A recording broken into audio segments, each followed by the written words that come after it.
वत्सेन त्रिदण्डीनां वन्दे पादाम्बुजं कासायां वरसंयुतं विश्वक्सेन तदा स्तुतं रामनारायणाचार्यं किं वन्दे जगद्गुरुं चाञ्चल्याभरणं सवानगुरुं श्रीभूषणेशार्यकं विश्वक्सेनेतीन्द्रदेशिकपदद्वन्द्वारिणं स्वाचार्ये श्वेतं जगद्गुरोस्ते रामनारायणे नित्यं सत्यं जगद्गुरोरं श्रीवासुदेवं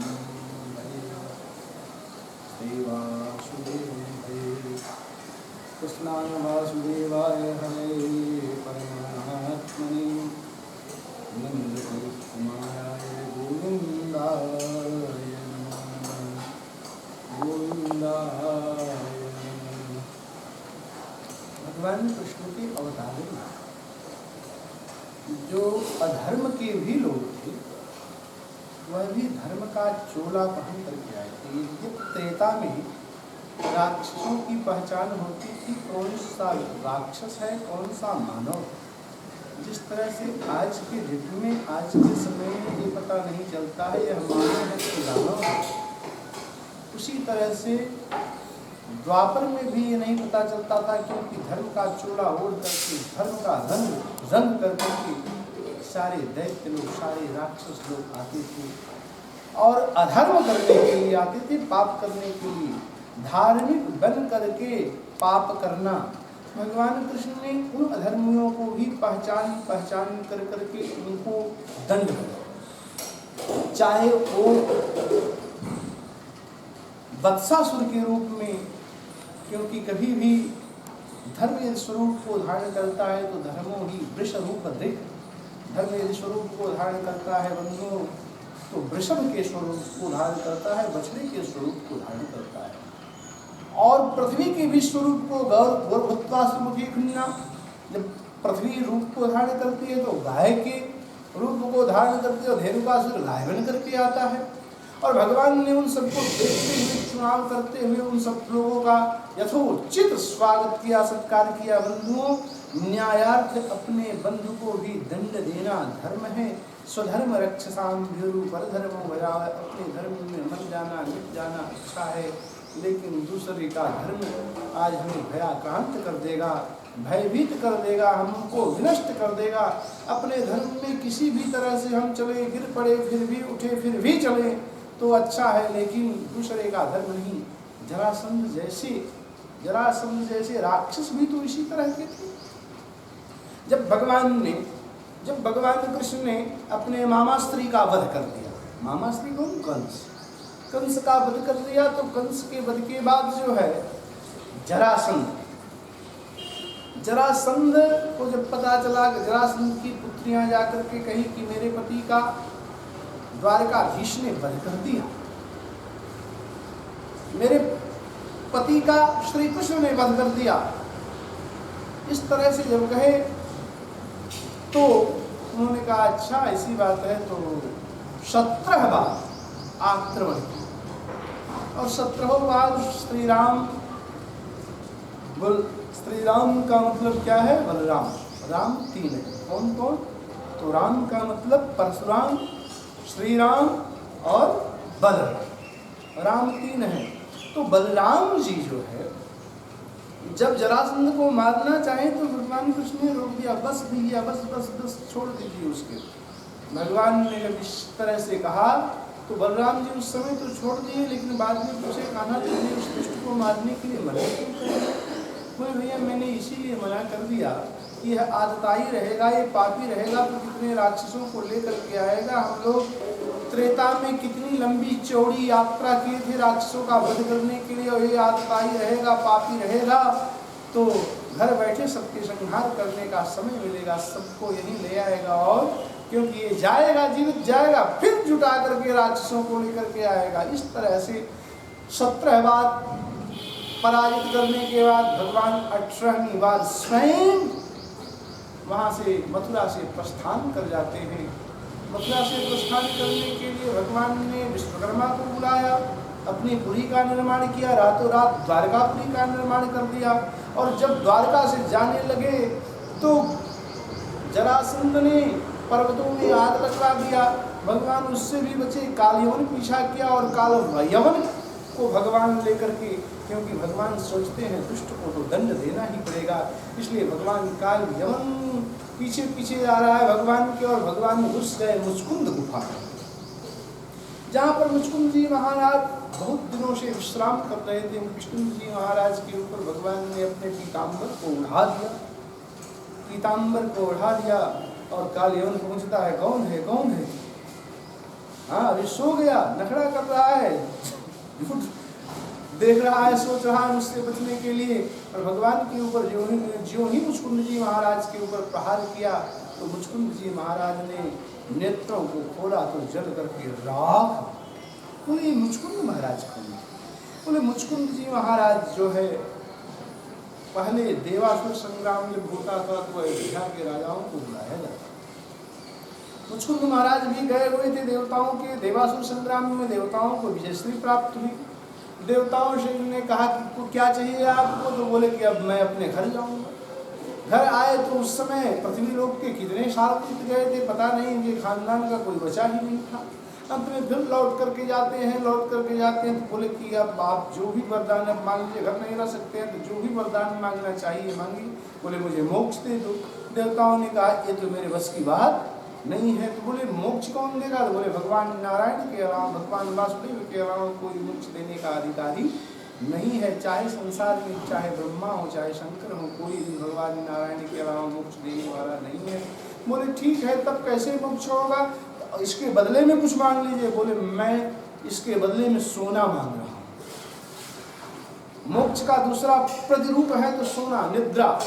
निद्रा समाधि गदा, निद्रा में समाधि स्थिति को प्राप्त होते हैं, इसलिए मैं निद्रा मांगता हूँ।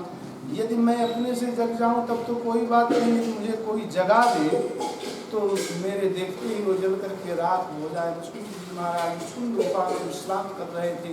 वहीं पर काल यवन को विनष्ट करने के बाद फिर भगवान सामने आए।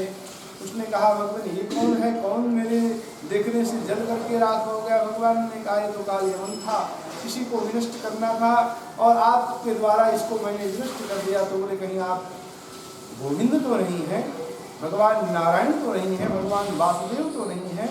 भगवान ने कहा मैं वही हूँ।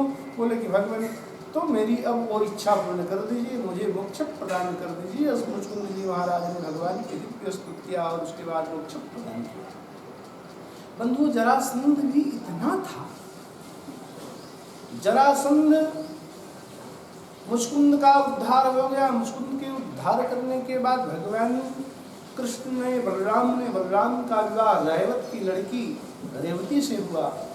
और कृष्ण के विवाह के लिए एक निमंत्रण आया।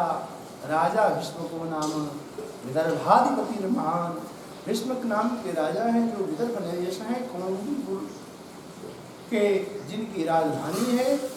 ऐसे भीष्मक महाराज की पुत्री ने भगवान कृष्ण की द्वारकाधीश के भगवान कृष्ण के बाल लीलाओं की कथा को श्रवण करते हुए उसके मन में आया काश यदि कृष्ण ही मुझे पति के रूप में प्राप्त होते तो कितना अच्छा था।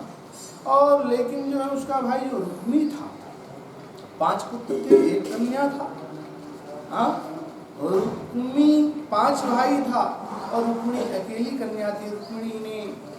रुक्मिणी के विवाह को भीष्म जी तो चाह रहे थे कि कृष्ण के साथ हो जाए, लेकिन रुक्मी नहीं चाह रहा था। रुक्मी ने अपने शिशुपाल मित्र को विवाह करने के लिए तैयार कर दिया।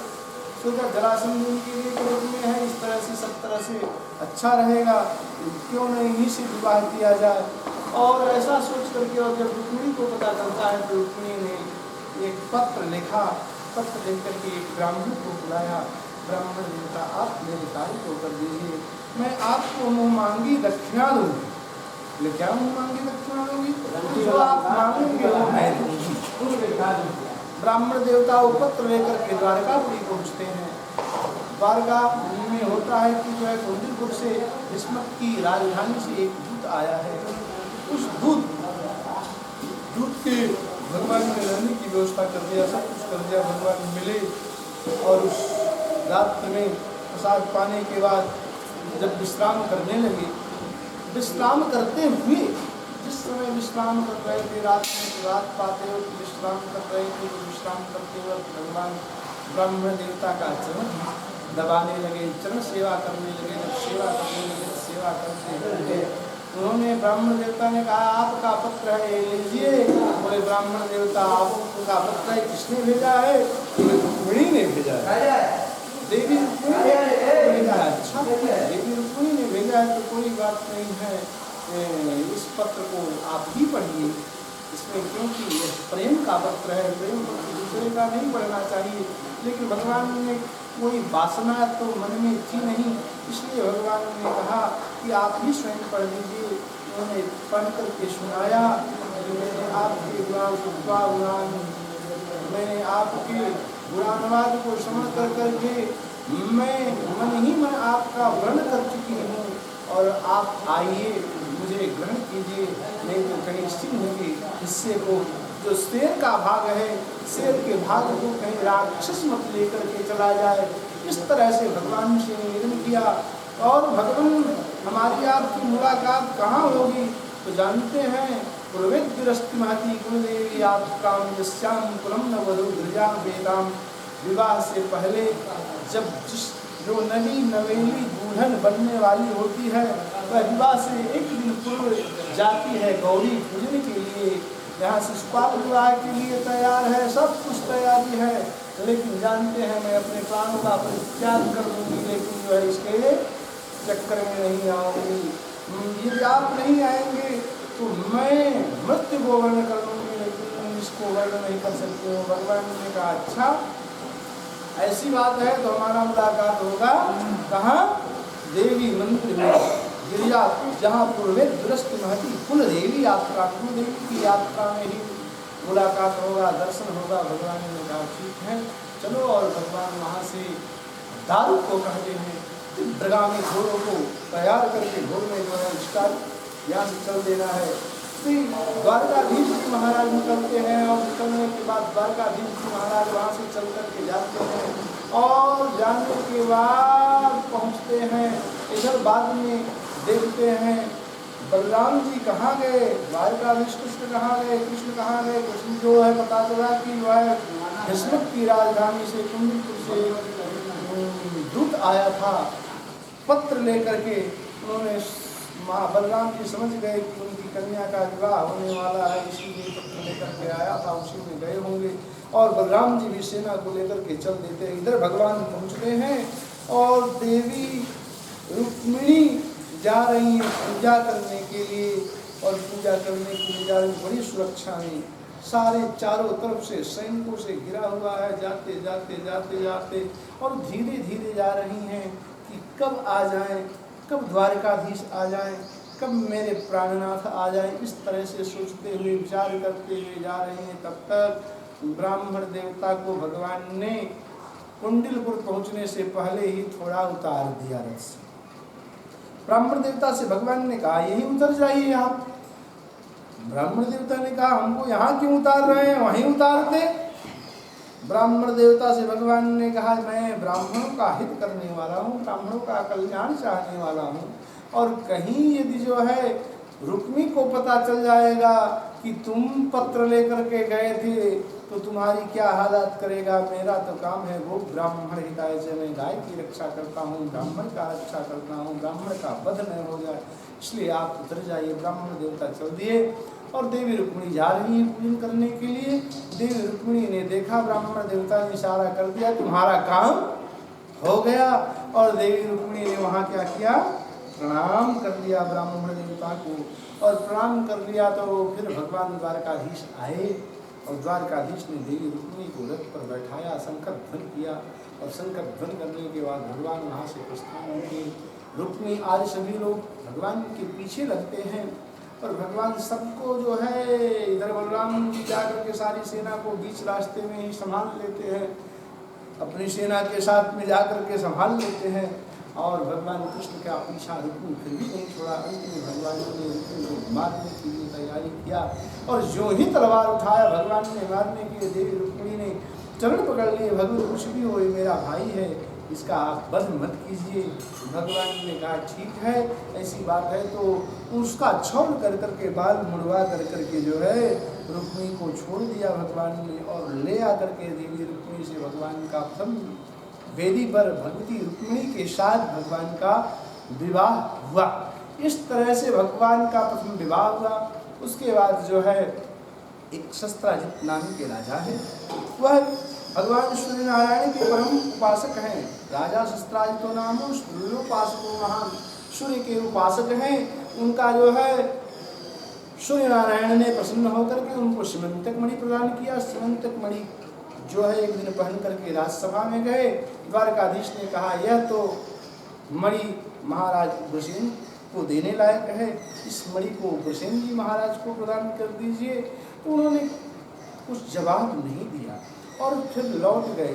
तो एक दिन उनका भाई शस्त्राजित का भाई प्रसेन जा रहा था, जंगल की तरफ यात्रा कर रहा था। करते करते घोड़े पर सवार होकर के मणि को पहन करके गया और वहां पर रास्ते में उसका सिंह ने वध कर दिया घोड़े का, और प्रसेन का वध कर दिया और मणि ले लिया। सिंह लेकर के मणि जा रहा था, उसके ऊपर भालू टूट पड़ा, भालू उसको ले लिया और जो है ले जा करके अपनी बच्ची को दे दिया खेलने के लिए।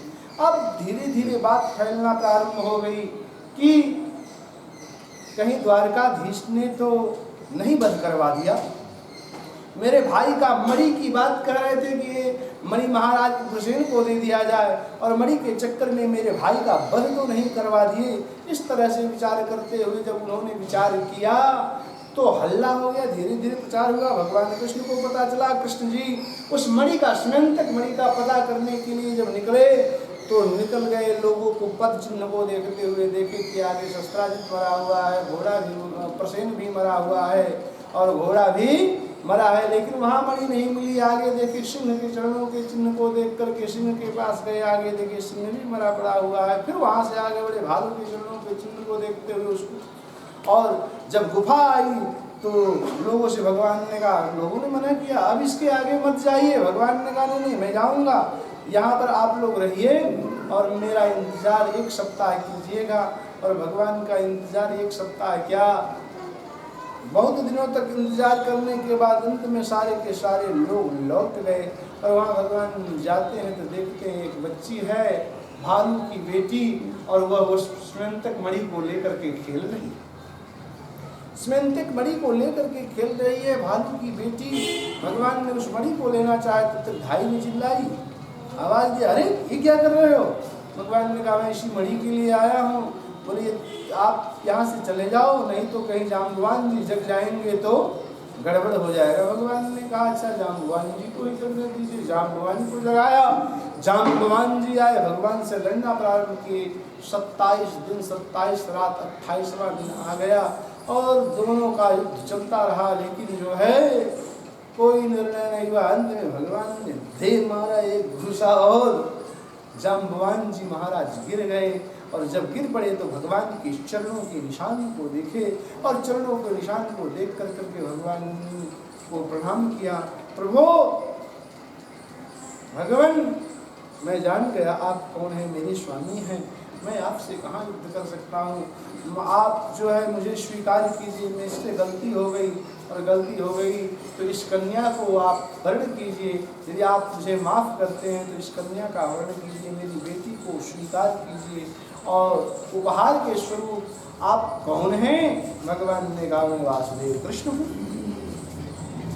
मैं कृष्ण हूँ। इस तरह से जब परिचय दिया तो बोले वासुदेव के रूप में। तो भगवान ने कहा था आने के लिए कि तब तक इंतजार करो और इस कन्या को आप स्वीकार कीजिए।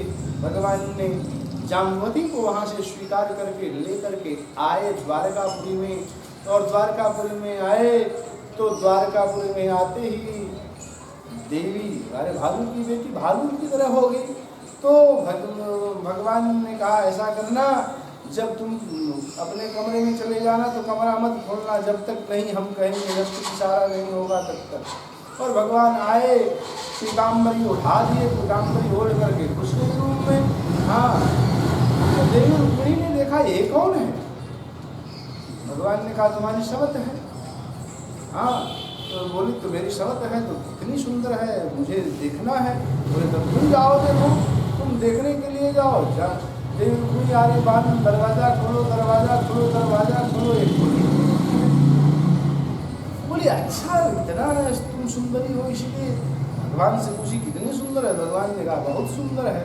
हाँ बोली जाओ, यदि तुमको इतना सुंदरता का गुमान है, घमंड है, तो मैं तुम्हें श्राप देती हूँ कि तुम हमारे समान ही सुंदर हो करके रह जाओ, अधिक हमसे सुंदर मत हो। ऐसा जब कहा देवी रुक्मिणी तो जाम्बवती जी भी रुक्मिणी की तरह ही सुंदर हो गई।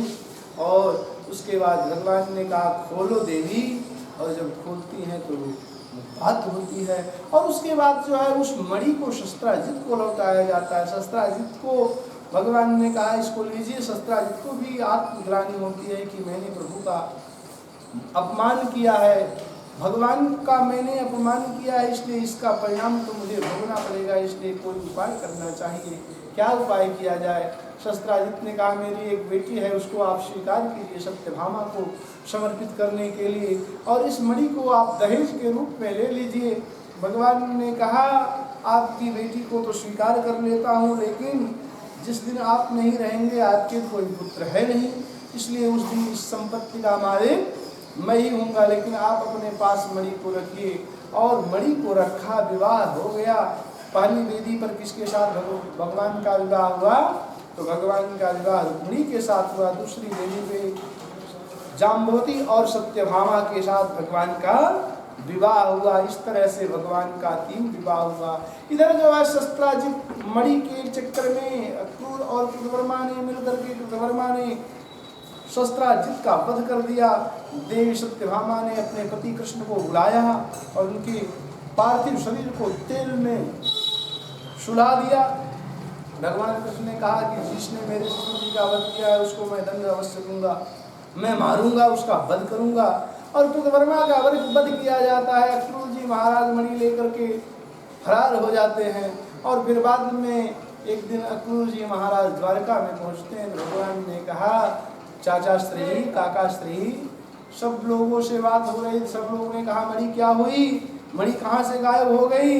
तो हमने कहा अक्रूर चाचा के पास में है, क्योंकि आपकी कीर्ति ही दिग दिगंत में फैल रही है। वो 1.25 मन स्वर्ण देने वाली मणि है, इसके चलते आपकी कीर्ति सर्वत्र फैल रही है, और आप इन लोगों को दिखा दीजिए। उन्होंने दिखा दिया। इसके बाद बंधुओं कालिंदी, मृत्युविंदा, सत्या, भद्रा, लक्ष्मण, कालिंदी का विवाह।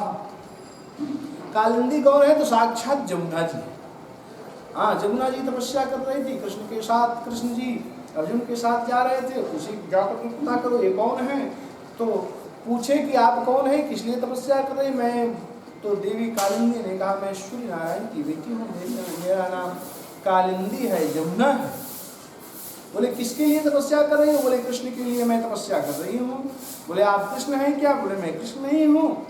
बोले द्वारकाधीश तो वहाँ है। द्वारकाधीश को बुलाया गया, कालिंदी को स्वीकार किया। मृतविंदा, भद्रा, सत्या और लक्ष्मणा, सबसे अधिक कठिनाई हुई थी लक्ष्मणा के विवाह में। लक्ष्मणा के लिए शर्त रखा हुआ था जो 7 साणों की नाक में एक साथ लथेर डाल देगा उसी के साथ विवाह होगा। इस तरह से जब भगवान ने 7 रूप धारण करके एक ही साथ में 7 साणों के नाक में लथेर डाल दिया तो देवी नागनिजति को प्राप्त किया। तो तीसरी वेदी पर 5 कन्याओं का विवाह हुआ। किसका किसका? कालिंदी, मृत्युविंदा, सत्या, भद्रा, लक्ष्मणा। लक्ष्मणा को ही नागनिजति कहते हैं। तो इस तरह से भगवान के कितने विवाह हो गए? 8। ओम इत्येकाक्षरम नमिद्वेक्षरे नारायणाय पंचाक्षराणि मानो अष्टाक्षर के स्वरूप भगवान की 8 पटरानियाँ हैं, 8 पटरानियाँ हैं। और उसके बाद भौमासुर के कारागार में बहुत सी कन्याएं सड़ रही थीं। भगवान के पास पत्र आया, प्रभु मुझे बचा लीजिए। भगवान ने कहा अच्छा बचाने के लिए भौमासुर सोच रहा था जिस दिन 21,000 पूर्ण हो जाएंगी उसी दिन मैं सबके साथ एक साथ में विवाह करूंगा और भगवान संभारियो वरुणारूढ़ प्राग ज्योतिषपुरम जयो। जो भौमासुर है उसकी राजधानी कहाँ है? तो ज्योतिषपुर। भगवान ने अपनी पत्नी के साथ, कौन पत्नी के साथ? बोले सत्यभामा। सत्यभामा भूदेवी की अवतार है, श्रीदेवी, भूदेवी और नीला देवी। श्रीदेवी कौन है? तो साक्षात रुक्मिणी, साक्षात लक्ष्मी है। और भूदेवी की अवतार कौन है? तो सत्यभामा है। नीला देवी की अवतार कौन है? तो साक्षात राधा रानी। तो भगवान ने भूदेवी, क्योंकि भौमासुर किसका पुत्र है? तो भूमि का पुत्र है। जब भगवान ने वाराह अवतार में पृथ्वी का उद्धार किया उसी समय भगवान और पृथ्वी का स्पर्श हुआ जिसके कारण भौमासुर गर्भ में आ गया। पृथ्वी माँ ने भगवान से निवेदन किया प्रभु आप मेरे संतान को मारेंगे नहीं। भगवान ने कहा देवी जब तक तुम नहीं कहोगे तब तक मैं नहीं मारूंगा। और भगवान चले गए कहाँ? तो भौमासुर के वहाँ प्रस्थान की सवारी वरुणारूढ़ है प्राग ज्योतिषपुर में सत्यभामा के साथ भगवान ज्योतिषपुर में आक्रमण करते हैं। और जो वही भौमासुर का मंत्री है, क्या नाम है इसका? भौमासुर के मंत्री मुर नाम का दैत्य है। उसने 7 परकोटे बनाए थे, 7 डिवाइडर, 7 कवच बनाया था। इन कवचों को भेदन करेगा। अग्नि का कवच है, जल का कवच है, अस्थियों का कवच है, बिजली का कवच है। इस तरह से सारे को भगवान ध्वस्त करते हुए भगवान ने मुर नाम के दैत्य का वध किया। तो भगवान का नाम हो गया मुरारी। बोलिए मुरारी भगवान की जय। भौमासुर से सामना हुआ भगवान के ऊपर। भौमासुर प्रहार कर रहा है, भगवान कुछ बोल ही नहीं रहे, उसका प्रति उत्तर नहीं दे रहे। जब भगवान के शरीर में खून की लथपथ, खून से लथपथ हो गया तो देवी सत्यभामा ने कहा अब क्या देखते हो, मारो मारो मारो। भगवान ने तब जा करके भौमासुर का वध किया। और जब भौमासुर का वध किया तो उनके वहाँ 16,100 कन्याएं राजकुमारियों को बंदी बना करके रखा था। भगवान ने उन सबको मुक्त किया, स्नान आदि करवाया, वस्त्र आदि दिया, श्रृंगार की सामग्री को दिया। और उसके बाद भगवान ने कहा अब आप लोग अपने अपने घर को जाएं।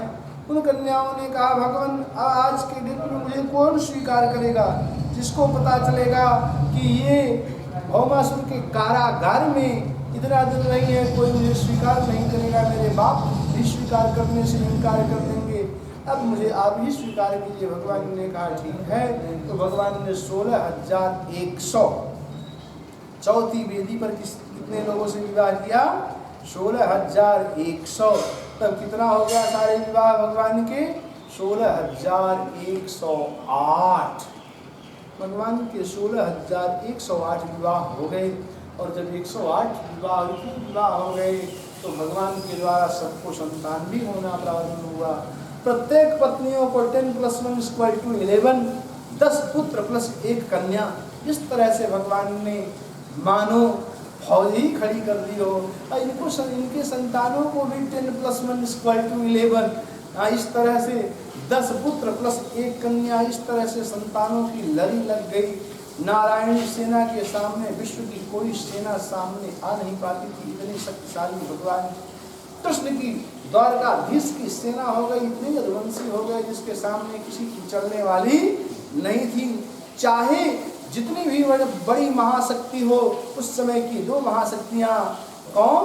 पांडव और कौरव जैसी महाशक्तियाँ। और दोनों महाशक्तियों ने कृष्ण से सहायता युद्ध के लिए मांगा। एक तरफ भगवान कृष्ण हो गए, दूसरी तरफ भगवान की सेना हो गई। इस तरह से जो है भगवान ने जो है दुष्टों को संहार करने के लिए सब किया। और इतना ही नहीं, भगवान ने इधर विवाह कर लिया। विवाह करने के बाद देवी रुक्मिणी से विवाह हो गया। और विवाह होने के बाद जब विवाह ही हो गया, 16,108 विवाह होने के बाद भगवान ने आगे बताना प्रारंभ किया। एक दिन देवी रुक्मिणी से मजाक कर दिया, देवी एक काम आपने गलत किया है। देवी रुक्मिणी ने कहा मैं क्या गलत की हूँ बताइए। भगवान ने कहा छोड़ जाने। बोले नहीं अब बताइए, अब तो बताना पड़ेगा। भगवान अंतिम में कहे कि देवी मैं खाकपति था, मेरे पास कुछ नहीं था, तुमने मेरा जो ये किया है, जो मुझे ग्रहण किया है, तुमको शिशुपाल के साथ विवाह करना चाहिए था। और शिशुपाल के साथ विवाह करती, शिशुपाल के पास इतनी शक्ति है, ये है वो है, दुनियादारी भगवान सब बताना प्रारंभ कर दिए। देवी रुक्मिणी ने कहा अच्छा, बोले अभी भी कुछ नहीं मिल रहा, अभी तो 11 संतानों की माँ हो, अभी भी जहाँ चाहो वहाँ जा सकती हो। ऐसा सुनते ही देवी रुक्मिणी बेहोश होकर के गिरने लगी। भगवान वहाँ चतुर्भुज सारूप्य हो जाते हैं, 4 भुजा धारण करके 2 भुजाओं से देवी रुक्मिणी को संभालते हैं और 2 भुजाओं से देवी रुक्मिणी के केशों को संभालते हैं। इस तरह से भगवान ने देवी रुक्मिणी के रुक्मिणी बेहोश हो रही हैं। भगवान ने कहा मैं तो मजाक कर रहा था। देवी रुक्मिणी ने कहा भगवान आपको मजाक में भी मेरा मैं आपके वियोग को बर्दाश्त नहीं कर सकती हूँ, इसलिए आप ग्रहण, ऐसा आप मजाक नहीं कीजिएगा। इसके बाद बंधुओं भगवान अपने भक्तों की इच्छाओं को भी पूर्ण करते हैं। भक्त की जो इच्छा होती है उसको भी पूर्ण करते हैं। भगवान का भक्त है अर्जुन, मित्र है अर्जुन। तो अर्जुन को एक दिन भगवान अपने घर में भोजन करने के लिए बुलाया। जब भगवान को भोजन करने के लिए बुलाया तो भोजन किए, और भोजन करा कौन रही थी, तो भगवान की कृष्ण की चहेती बहन सुभद्रा। सुभद्रा ने जब भोजन कराया, भगवान ने देखा अर्जुन सुभद्रा को देख रहे, सुभद्रा अर्जुन को देख रहे। भगवान ने कहा क्यों अर्जुन, ठीक है सुभद्रा। अर्जुन जी झेप खा गए, कुछ नहीं बोल पाए। सुभद्रा से भी पूछा क्यों सुभद्रा, अर्जुन कैसा है, पार्थ कैसा है, वो भी कुछ नहीं बोली। मौनम स्वीकार लक्षण, मौन ही स्वीकार करने का लक्षण है। इधर महाराज बलराम जी चाह रहे हैं मेरी बहन का विवाह दुर्योधन के साथ हो जाए, लेकिन भगवान ने कहा नहीं, ऐसे नहीं होने दूंगा मैं। देवी रुक्मिणी चाह रही है कि मेरा विवाह पार्थ के साथ, अर्जुन के साथ हो। इस तरह से भगवान ने कहा यदि विवाह करना है तो कुछ करना पड़ेगा टंट घंट। बोले क्या, बोले सन्यासी बनना पड़ेगा, मुड़ मुड़ा करके सन्यास लेकर के प्रबंधी बन करके आ जाओ। तो भगवान के कहने पर अर्जुन बाल को मुड़वा करके मुड़ मुड़ाए भय सन्यासी त्रिदंड लेकर के पहुंच गए। त्रिदंडी द्वारका में, त्रिदंडी बन करके द्वारका में गए और द्वारका में लोगों को कथा प्रवचन सुनाना प्रारंभ कर दिए। बलराम जी भी उस कथा में आने लगे, बलराम जी को भी मस्ती लगने लगा, बलराम जी भी प्रसन्न होने लगे। बलराम जी ने कहा महाराज जी बड़ी कृपा हुई आपका, आप मेरे वहाँ एक दिन चल करके भिक्षा ग्रहण कर लें। तो मैं अभी किसी के वहाँ जाता नहीं हूँ, लेकिन आप कह रहे हैं आप द्वारकाधीश के भाई हैं, इसलिए आपके ऊपर मैं विचार करूँगा। बोले ठीक है विचार कीजिए। और भगवान कृष्ण से मुलाकात, भगवान कृष्ण से बलराम जी ने कहा कथा सुनने नहीं जाते हो, इस समय वे महात्मा आए, सन्यासी जी आए, आपको कथा सुनना चाहिए। भगवान ने कहा कैसे सन्यासी हैं, बोले अभी जवान सन्यासी हैं। बोले जवान सन्यासी, जवान योगी पुराण योगी का कोई ठिकाना नहीं है, कब क्या करे, इसलिए ऐसे लोगों पर विश्वास नहीं करना चाहिए। भगवान ने कहा, जब कहा तो बलराम जी ने कहा ऐसे महात्माओं के विषय में नहीं बोलना चाहिए। बोले ठीक है कोई बात नहीं, आपसे मैं क्या कहूँ, लेकिन जवान योगी पुराण योगी के ऊपर कोई विश्वास नहीं है। अंत में भगवान गए मिलने के लिए और अर्जुन से वार्तालाप होने लगी। वार्तालाप में बोले भैया आ रहे हैं, प्रभावित हैं? बोले हाँ प्रभावित तो हैं, और कह रहे थे कि मेरे घर भोजन करने के लिए चलना होगा। बोले सारी तैयारियां कर लेना है। तब भगवान बलराम बोले ठीक है आप स्वीकृति दे दीजिए। बोले कि जो है कैसे, बोले स्वपाकी है कि परपाकी है कि फलाहारी है। बोले मैं सन्यासी बना हूँ तो सन्यासी को तो अपने से बनाकर भोजन करना नहीं है। पूछेंगे आप क्या पाएंगे, कैसे पाएंगे, तो कह दीजिए कि कुमारी कन्या कोई होगी वही बनाएगी, मेरा एकांत में सब बनेगा, बर्दे में सारा काम होगा, उस तरह से होगा तो मैं ग्रहण कर लूँगा। बोले ठीक है, कन्या को बनाने के लिए तैयारी कर दिया गया। बोले सुभद्रा मेरी बहन है वही बनाएगी। और आए बलराम जी कहे कि देखो द्वारकाधीश मैंने बुला दिया है सन्यासी जी को भिक्षा पर। बोले यार सन्यासी को और भिक्षा पर क्यों बुलाया, नहीं बुलाना चाहिए, कब क्या करेंगे कोई ठिकाना नहीं। उन्होंने कहा देखो इस तरह की बात नहीं बोलना चाहिए, तुम्हारा ही आज काम होगा कि सन्यासी महाराज आएंगे, उनका चरण बोलना होगा, आरती उतारना होगा, उसके बाद प्रसाद खुआना, तुम्हारी सारी जिम्मेदारी। भगवान ने कहा ठीक। इधर भगवान जो है पर्दे के पीछे जो है रथ लगा दिया और रथ पर जो है उन्हीं को समझा दिया कि ये अर्जुन को तुम पति बनाना चाहती हो तो इस रथ को तुम भागोगी। इस तरह से सारी योजना बना दिए। इधर जो है आए, भगवान ने साष्टांग किया, प्रणाम किया, आरती उतारा, चरण धुला, सब कुछ किया। चरण धुलने के बाद फिर प्रसाद पाने के लिए गए और जाकर करके पंच कमल कर जीवन लागे पंचग्रास की मुद्रा करते हुए अमृतोत्तल में स्वाहा प्राणाय स्वाहा अपानाय स्वाहा व्यानाय स्वाहा उदानाय स्वाहा इन सबका स्मरण करते हुए जब ग्रहण करने लगे प्रसाद को, प्रसाद जब ग्रहण कर रहे थे तो ग्रहण करते वक्त जो है ऐसा ध्यान आया। प्रसाद ग्रहण करना क्या था? प्रसाद ग्रहण करने का नाटक करना था। सारा वस्तु उतारा, वहीं दंड रखा, वहीं कमंडल रखा, सब कुछ रख कर करके और पीछे जाकर के अपने स्वरूप में आकर के रथ पर बैठ गए। देवी सुभद्रा रथ को हाँकने लगी। फिर बाद में पता चला कि सुभद्रा का हरण हो गया। बलराम जी को पता चला, बलराम जी ने कहा मैं उसको दंड दूंगा। बोले कौन हरण किया? बोले अर्जुन। भगवान ने कहा अच्छा, तो बोले अर्जुन के ऊपर आक्रमण किया जाए। भगवान ने कहा अच्छा, अब चाहते हैं आप हारना अर्जुन से तो जाइए, कोई बात नहीं है, लेकिन जो है ये बताइए कि क्यों ऐसा क्यों करते हैं? उनके खानदान में तो मेरी बुआ भी गई हैं, ऐसा तो कोई दिक्कत तो है नहीं, लेकिन अर्जुन जैसा योद्धा से विवाह हो जाए तो गौरव की बात है। भगवान ने इस तरह से कर करके बलराम जी को संप्रेरित किया और कहा कि ये बताओ अर्जुन ने सुभद्रा का हरण किया? बोले हाँ। बोले रथ को कौन हाँक रहा था? बोले सुभद्रा।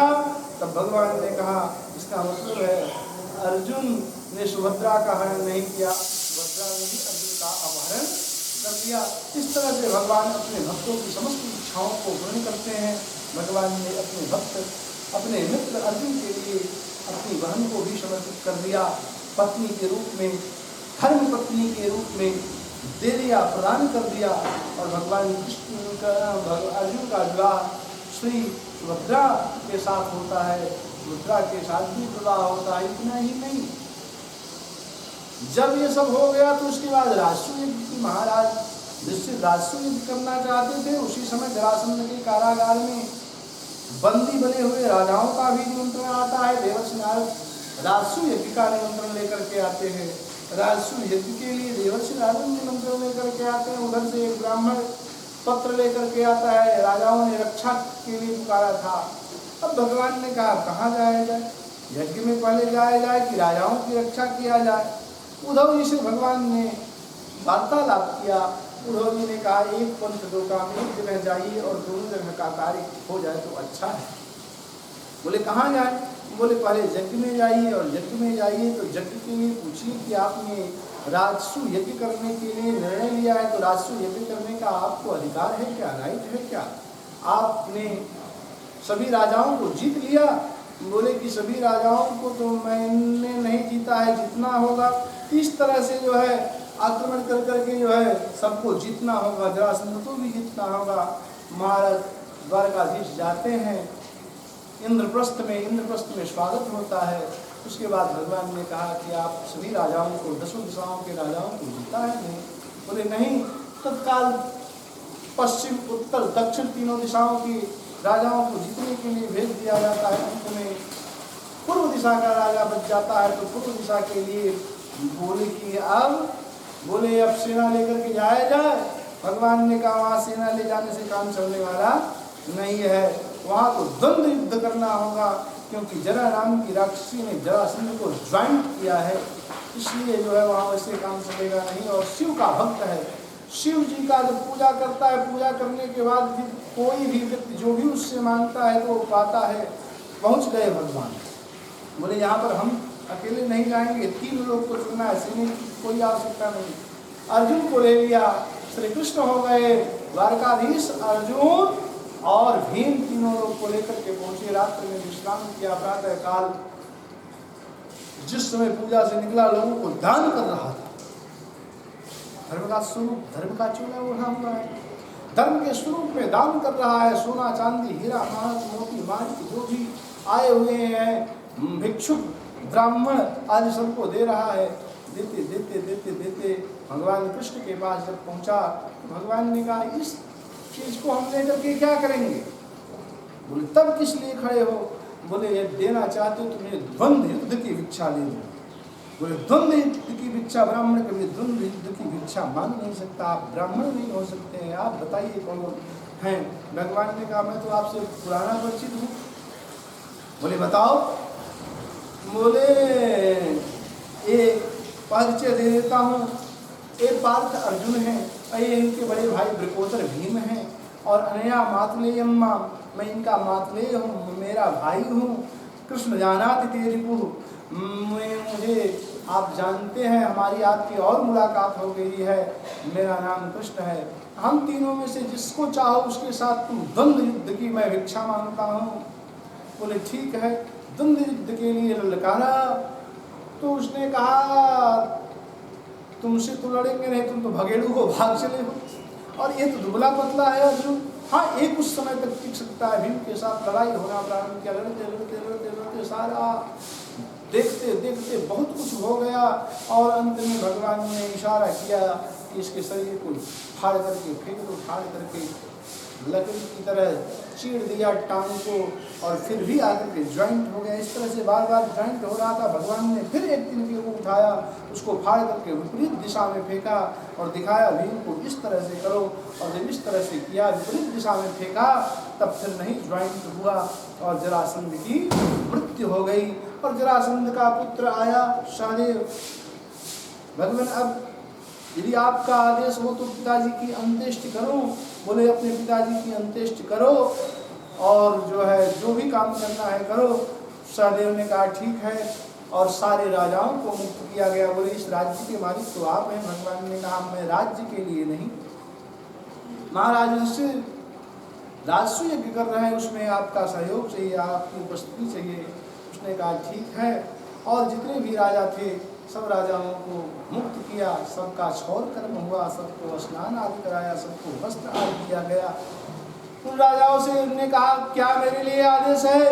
भगवान ने कहा महाराज युधिष्ठिर के राजस्व युद्ध में आप सभी लोग पहुँचे, अपने स्वरूपानुरूप पहुँचे, और जिसके पास जो भी व्यवस्था हो वह दान करने के लिए, जो भी जिसको व्यवस्था है वह दान करे, इस यज्ञ में सहायता करे, यही मेरी इच्छा है। भगवान की ने इस तरह से जरासंध का भी वध किया, और उसके बाद महाराज स्त्री युधिष्ठिर के राजस्व यज्ञ को संपादन करने के लिए सारे लोग पहुँचे। अब यज्ञ में हुआ कि राजस्व यज्ञ में किसकी अग्र पूजा हो, उसमें भी यज्ञ में सबको काम सौंप दिया गया। भोजनालय का अध्यक्ष बना दिया गया भीम, भोजनालय का अध्यक्ष भीम। जो भोजन करता होगा वही भोजन कराना जानेगा। किसी दरिद्र को भूखा दोगे भोजन करने के लिए तो भोजन क्या कराएगा, वो तो भूखे मार देगा। तो कृष्ण ने भीम को भोजनालय का अध्यक्ष बना दिया, स्वागताध्यक्ष सहदेव को बना दिया गया, कोषाध्यक्ष दुर्योधन को बना दिया गया, और दान करने की जिम्मेदारी कर्ण को दे दिया। जो जो कार्य करता है वह उसी कार्य के लिए नियुक्त किया जाए तो कल्याणकारक होगा। इस तरह से सारे काम बट गए। भगवान ने कहा मुझे भी कुछ काम चाहिए। बोले कि आपके लिए क्या काम करेंगे? भगवान ने कहा जो भी आएंगे उनके मैं चरणों को धोऊंगा, और मैं आरती उतारूंगा, उनका स्वागत करूंगा, उनका पत्तल भेजूंगा। कृष्ण ने पाद बनेल च, कृष्ण जी ने पाद सेवन करने के लिए उनका चरण धुलने का और पत्तल बहाने की ड्यूटी को स्वीकार किया। अब ये हुआ कि भैया इस यज्ञ में, राजस्व यज्ञ में कौन इसकी अग्र पूजा हुआ हो, तो द्वारकाधीश का सहदेव ने खुल करके सहयोग किया। सहदेव जो जरासंध का पुत्र है, उसने कहा कि यदि अग्र पूजा के योग्य कोई है तो द्वारकाधीश हैं, उनकी अग्र पूजा किया जाए। अग्र पूजा होने लगी तो आकर के शिशुपाल ने वहाँ पर जो है उत्पाद मचाना प्रारंभ किया, भगवान को अपवाद में अपशब्द कहना प्रारंभ किया। अंत में भगवान ने सुदर्शन चक्र को उठाया। जब 100 से अधिक गलतियां हो गई तो शिशुपाल का वध कर दिया, और शिशुपाल का वध करने के बाद जब शिशुपाल का वध हो गया तो और जो है इधर यज्ञ का संपादन करने के लिए लगे। वहाँ पर दुर्योधन जा रहा था, दुर्योधन का अवमानना हो गया, अपमान हो गया। जल के स्थान पर थल का भ्रम, थल के स्थान पर जल का भ्रम। इस तरह से दुर्योधन का भी अपमान हुआ, और वह अपमान का बदला चुकाने के लिए अंत में बहुत बड़ा कष्ट हुआ द्रौपदी को। इन सब कथाओं को कहते हुए इन्हीं के साथ वाणी को विराम